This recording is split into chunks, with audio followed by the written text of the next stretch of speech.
ஒரு விருந்துக்கு போயிருந்தேன். நமக்கு தான் ஒரு பழமொழி சொல்லியிருக்காங்க இல்லையா? "பந்திக்கு முந்து, படைக்கு பிந்து" அப்படின்னு. அவங்க எப்படி சொல்லி வச்சாங்களோ தெரியல. அத நம்ம தப்பா பயன்படுத்தி சோத்துக்கு மட்டும் முன்னாடி போய் நின்றோமா, அந்த மாதிரி உள்ள நுழைஞ்ச உடனே டக்குன்னு ஃபர்ஸ்ட் சீட்ல அந்த ஃபர்ஸ்ட் டேபிள்ல ஃபர்ஸ்ட் சீட்ல நான் உட்காந்தாச்சு. உட்கார்ந்த உடனே தண்ணி வைக்கிறாங்க. வாட்டர் பாட்டில் இப்ப பூரா வாட்டர் பாட்டில் சிஸ்டம் தானே. தண்ணி வச்சுட்டு வச்சுட்டு போய்க்கிட்டே இருக்கிறாங்க. கூட்டத்துல போனவர் ஒருத்தர் என் பாட்டில தட்டி விட்டு போயிடுறாரு. நான் அவர அடுத்து நமக்கு சாப்பிட்டுட்டு வேற இடத்துக்கு போகணுமே அப்படிங்கிறதுனால, தண்ணி தானே நம்ம அப்புறம் வாங்கிக்கலாம் அப்படின்ட்டு விட்டுட்டேன். வரிசையா வச்சுக்கிட்டே போய்க்கிட்டே இருக்கிறாங்க. சரிங்களா? அடுத்து தண்ணி வச்சுட்டு போறாங்க. அதுக்கு அடுத்து வந்து ஐட்டம்ஸ் எல்லாம் வச்சுக்கிட்டே போறாங்க.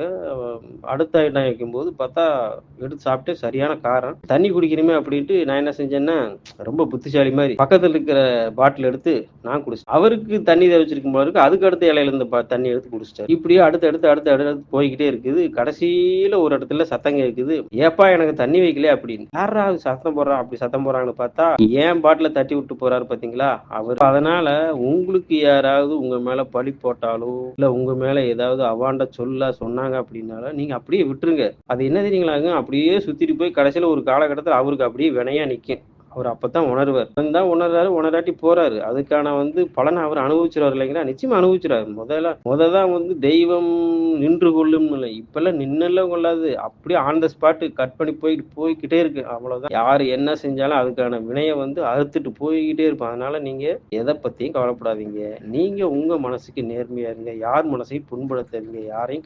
காயப்படுத்தாதீங்க. யாரும் யாருக்கு இளைச்சவங்களும் இல்ல. யாரும் யாருக்கு சளைச்சவங்களும் இல்ல. யாரும் யாருக்கு உயர்ந்தவங்களும் இல்ல. யாரும் யாருக்கு தாழ்ந்தவங்களும் இல்ல. அவங்கவங்களுக்கு உண்டான குணாதிசயங்கள் இருக்கும், திறமைகள் இருக்கும், பண்பு இருக்கும். அதனால யாரையுமே குறைச்சு மதிப்பு போட்டுறாதீங்க. ஒரு பழமொழி சொன்னாங்க. "Don't judge the book by the cover" அப்படின்னு. புஸ்தகத்தோட அட்டைய பார்த்து எடை போட்டுறாதீங்க அப்படின்னு. ஏன்னா புஸ்தகத்துக்குள்ள அவ்வளவு விஷயங்கள் இருக்கு. அட்டை பார்த்தா கசங்கி இருக்கு. இதுதான் மேட்டர். ஓகேவா? ஓகே. Thank you.